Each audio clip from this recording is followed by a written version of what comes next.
आज जो हम डिस्कस करने जा रहे हैं वो है रजिस्टर। अच्छा, रजिस्टर क्या होता है? रजिस्टर का काम जो होता है वो सर्किट में करंट को लिमिट करना होता है कि आप किस तरह किसी करंट को कम कर सकते हैं या बढ़ा सकते हैं। तो इसका बेसिक काम जो है वो करंट को लिमिट करना।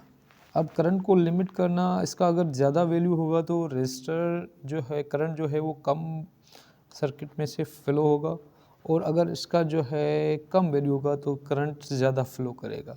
तो बेसिकली करंट को लिमिट करना है रजिस्टर का काम। और दूसरा काम है इसका जो है एक फॉर्म एनर्जी को दूसरे फॉर्म एनर्जी में कन्वर्ट करना। तो एनर्जी कन्वर्टर भी है ये एक किस्म का एनर्जी। अगर आप इसमें कन्वर्ट करना चाहते हैं, इलेक्ट्रिकल एनर्जी को दूसरी एनर्जी में कन्वर्ट करना चाहते हैं, तो आप एनर्जी इसके ज़रिए कन्वर्ट कर सकते हैं। फॉर एग्ज़ाम्पल जैसे आप जो है इलेक्ट्रिकल एनर्जी किसी भी सर्किट में जो अवेलेबल होती है, जो बैटरी प्रोवाइड करती है, वो होती है बेसिकली जितना बैटरी काम कर सकती है वो प्रोवाइड करती है Q इंटू वी। ये एनर्जी बैटरी प्रोवाइड करती है। अब टोटल एनर्जी जो आपके पास अवेलेबल होती है, आप इसको इस तरह भी कन्वर्ट कर सकते हैं आई टी वी, या इसको आप इस तरह भी कर सकते हैं आई टी, और ये ओहम्स लॉ के मुताबिक वी जो होता है वो बराबर होता है आई इंटू आर।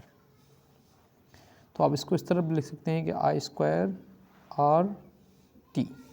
तो ये एनर्जी होती है, जितना वर्क होता है वो एनर्जी में कन्वर्ट हो जाता है। तो ये हमारे पास जो है वो इलेक्ट्रिकल एनर्जी अवेलेबल है, और इस एनर्जी को अगर आप कन्वर्ट करना चाहते हैं दूसरे फॉर्म ऑफ एनर्जी में, तो आप उसको कन्वर्ट कर सकते हैं। लाइट में कन्वर्ट कर सकते हैं या हीट में कन्वर्ट कर सकते हैं। तो किसी भी फॉर्म में आप जो है इस एनर्जी को कन्वर्ट कर सकते हैं। और इसका जो यूनिट होता है, ये यहाँ पे ये पावर है और ये टाइम है। तो इसको एनर्जी को आप इस तरह भी लिख सकते हैं कि पावर इंटू टाइम, और इसका यूनिट जो होता है वो वाट आवर। तो इतनी एनर्जी हमारे पास जो है वो आपके पास अवेलेबल होती है फ्रॉम द बैटरी सोर्स, और वो एनर्जी जो है रेजिस्टर जो है वो कन्वर्ट कर सकता है दूसरे फॉर्म ऑफ एनर्जीज़ में।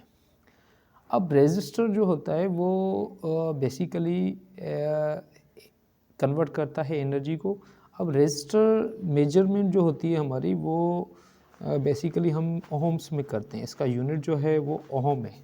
इसको हम ओमेगा से भी जो है रिप्रेजेंट करते हैं।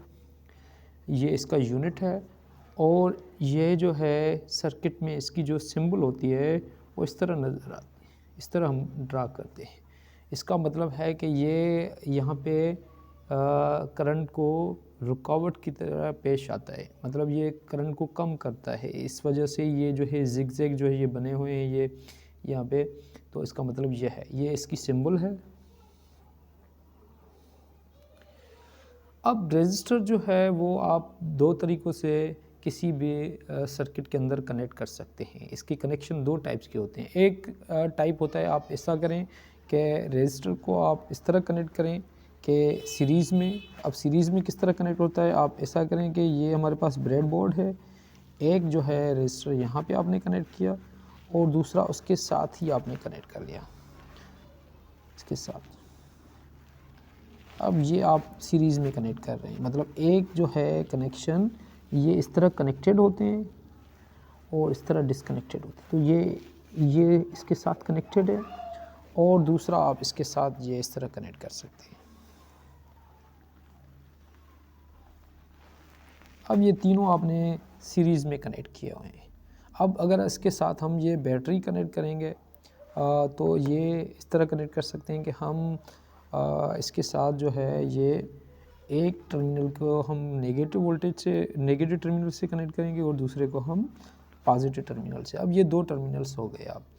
अब ये अगर आप जो है वोल्ट मीटर जो है मल्टीमीटर के ज़रिए अगर आप इसको अगर बैटरी से कनेक्ट करके, फिर आप जो है ये बैटरी है हमारे पास, अगर आप इसको कनेक्ट करके फिर आप जो है ये वोल्ट मीटर के ज़रिए आप जो है एक की वोल्टेज अगर मेजर करेंगे, तो आप इस तरह रख सकते हैं कि यहाँ पे रखें और फिर यहाँ पे रखें वोल्टेज, और फिर ये वोल्टेज जो होता है, वोल्ट मीटर जो होता है वो पैरेलल में हम कनेक्ट करते हैं। अगर आपको करंट मेजर करना हो इस सर्किट में कितना करंट फ्लो हो रहा है, तो आप इस तरह करते हैं कि आप इनके दरमियान गैप करके फिर ये इन दोनों के दरमियान आप जो है वो देखते हैं कि फर्स्ट ऑफ ऑल आप यहाँ से वोल्ट मीटर को आप करंट पे रख के आपने करंट पे रखना है जो है, फिर आप जो है इनके दरमियान जो है वो गैप करके फिर यहाँ पे रखते हैं। आप पॉजिटिव पॉजिटिव से कनेक्ट करते हैं और नेगेटिव नेगेटिव से कनेक्ट करते हैं, फिर आपको ये पता लग जाता है कि इस सर्किट में से करंट कितना होता है। तो ये सीरीज़ सर्किट है, सीरीज़ में आप कनेक्ट कर सकते हैं, या फिर आप इस तरह भी कर सकते हैं कि आप तीनों को जो है ये आप आपस में इस तरह कनेक्ट करें। अब इस तरह जब कनेक्ट करते हैं आप, तो ये आपका हो जाता है पैरेलल कनेक्शन। तो दो तरीक़ों से आप कनेक्ट कर सकते हैं, एक सीरीज़ में कनेक्ट कर सकते हैं, दूसरा पैरेलल में कनेक्ट कर सकते हैं। मैंने इसके साथ बैटरी कनेक्ट नहीं की अभी तक, लेकिन ऐसे आपको समझाने के लिए कि हम किस तरह सीरीज़ में किस तरह कनेक्ट करते हैं और हम इसको पैरेलल में किस तरह कनेक्ट करते हैं। अब ये पैरेलल में कनेक्शन है और दूसरा जो पहले हमने किया वो सीरीज़ में कनेक्शन था। अब इन दोनों में क्या फ़र्क है वो मैं यहाँ पे समझाता हूँ आपको कि किस तरह जो है यहाँ पे, अगर आप ये सीरीज़ कनेक्शन है,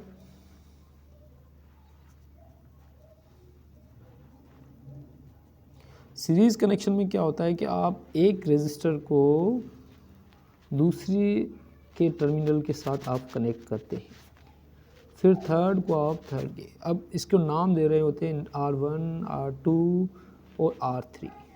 अब इन सब में क्या होता है कि आप इसको अगर इसकी एंड पॉइंट को आप किसी भी बैटरी या वोल्टेज सोर्स से कनेक्ट करें, फॉर एग्जाम्पल ये पॉजिटिव और ये नेगेटिव, अब ये आपने कनेक्ट कर लिया तो ये आपके पास ये कनेक्टेड हैं तीनों, और एंड पॉइंट्स जो है वो बैटरी से कनेक्टेड हैं। अब यहाँ पे हर एक की जो वोल्टेज होगी डिफरेंट होगी, इसमें वोल्टेज डिफरेंट होगी, इसमें वोल्टेज डिफरेंट होगी, इसमें वोल्टेज डिफरेंट होगी, लेकिन करंट सब में सेम ही फ्लो होगा क्योंकि पाथ एक ही है। तो करंट सब में आप अगर मेजर करेंगे इन दो पॉइंट को, यहाँ से ब्रेक करके आप करंट यहाँ पे मेजर करेंगे या यहाँ पे मेजर करेंगे, इस पॉइंट पे मेजर करेंगे या इस पॉइंट पे मेजर करेंगे, तो हर पॉइंट पे आपको करंट एक ही जो है फ्लो होगा। तो करंट सब में I1 बराबर होगा I2 और I3 के बराबर होगा, तो करंट सारा सेम ही होगा, लेकिन वोल्टेज जो होगी सारे सब में डिफरेंट होगी, V1 plus V2 plus V3। तो हर रेजिस्टर के पास जो वोल्टेज होगी वो डिफरेंट ही मिलेगी, ये इसके पास डिफरेंट वोल्टेज होगी, इसके पास डिफरेंट वोल्टेज होगी और उसके पास डिफरेंट वोल्टेज होगी। अब उसके बाद सेकंड जो कनेक्शन है, अगर हम इन सब का जो है टोटल रेजिस्टेंस इस सर्किट की मेजर करें, तो ये ऐसा भी हो सकता है कि हम इसकी इक्विवेलेंट रेजिस्टेंस कैलकुलेट करें, और जो इक्विवेलेंट रेजिस्टेंस होती है उसे हम कहते हैं कि ये जो है इनके बराबर है, तो उसे R इक्विवेलेंट लिखते हैं हम। और वो किस तरह बराबर होती है कि ये बराबर होती है R equivalent R1 plus R2 plus R3। तो ये तीनों रेजिस्टेंस आप आपस में ऐड कर लें तो टोटल रेजिस्टेंस बढ़ जाती है सीरीज़ कनेक्शन में, क्योंकि ये तीनों एक ही सीरीज़ में है तो इस वजह से हमारी रेजिस्टेंस जो है वो सीरीज़ सर्किट में बढ़ जाती है। अब ये जो है R इक्विवेलेंट, और दूसरा कनेक्शन होता है कि आप रेजिस्टर्स को जो है वो पैरेलल में भी कनेक्ट कर सकते हैं। पैरेलल में जो होती है कनेक्शन, पैरेलल कनेक्शन इस तरह होता है कि आप क्या करें कि एक रेजिस्टर को इस तरह कनेक्ट करें कि करंट डिवाइड हो जाए, इसे करंट डिवाइडर भी कहा जाता है और सीरीज़ को वोल्टेज डिवाइडर कहा जाता है।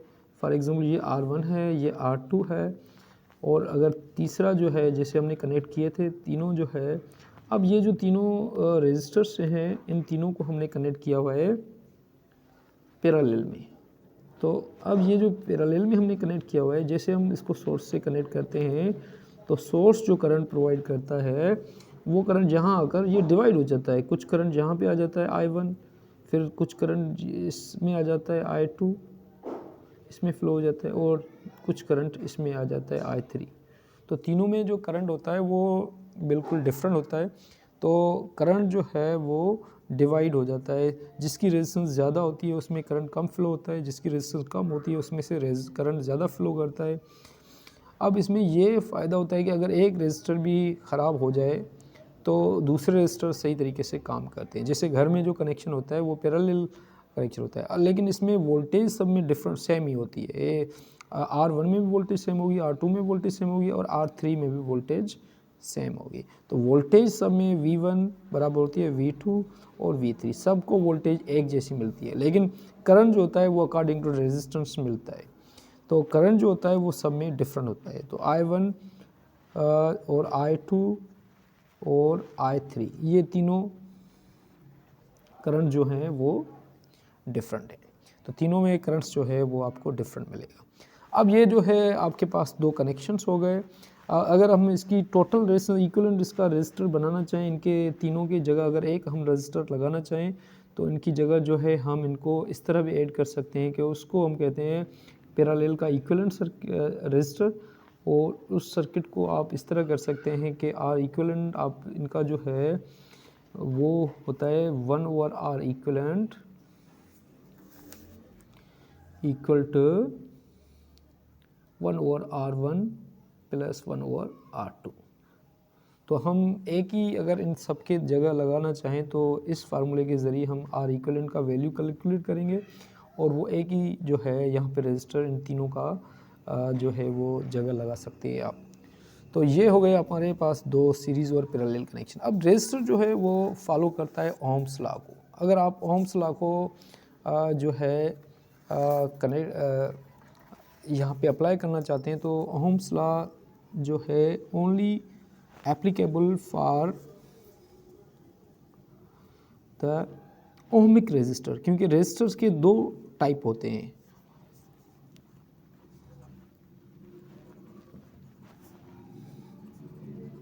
एक रेजिस्टर वो होता है जिसकी रेजिस्टेंस चेंज नहीं होती टेम्परेचर या किसी एक्सटर्नल वेरिएबल की वजह से।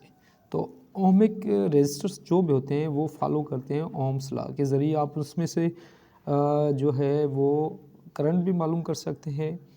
फॉर एग्ज़ाम्पल अगर आपके पास जो है ओम्स लॉ है V is equal to IR।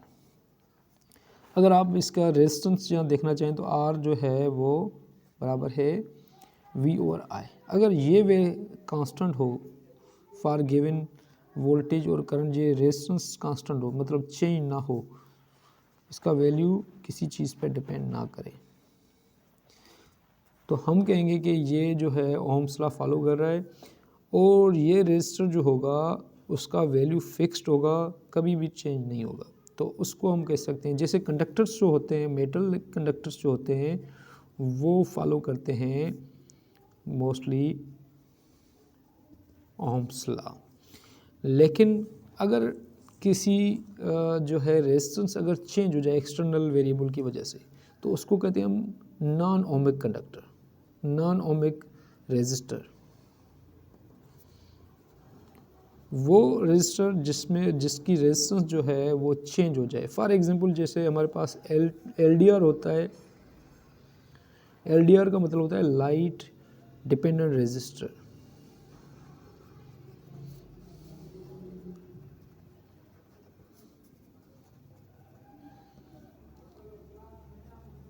अब लाइट डिपेंडेंट रेजिस्टर जो होता है उसकी रेजिस्टेंस चेंज होती है, उसका एक फिक्स्ड वैल्यू नहीं होता।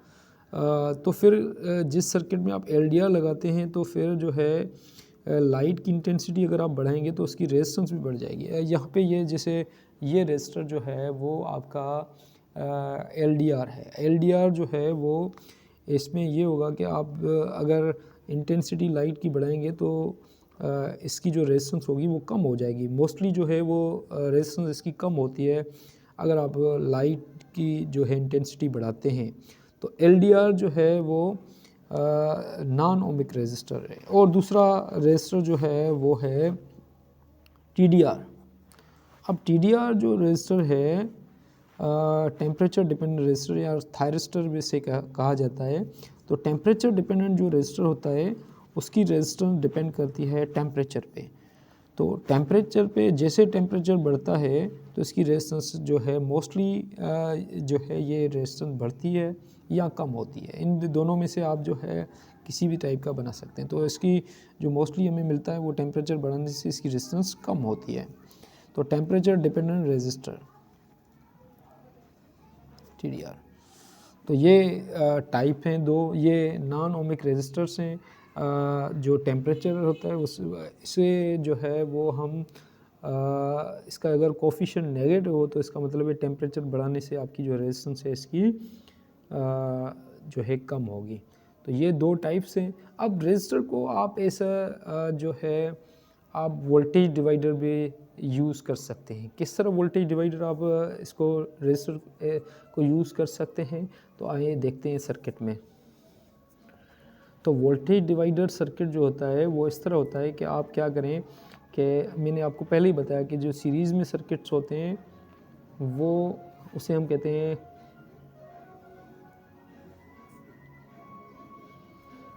Voltage divider. तो अब ये हमारे पास दोनों, ये एक रेजिस्टर R1 ये आ गया और R2 ये आ गया, ये दोनों रेजिस्टर्स आ गए।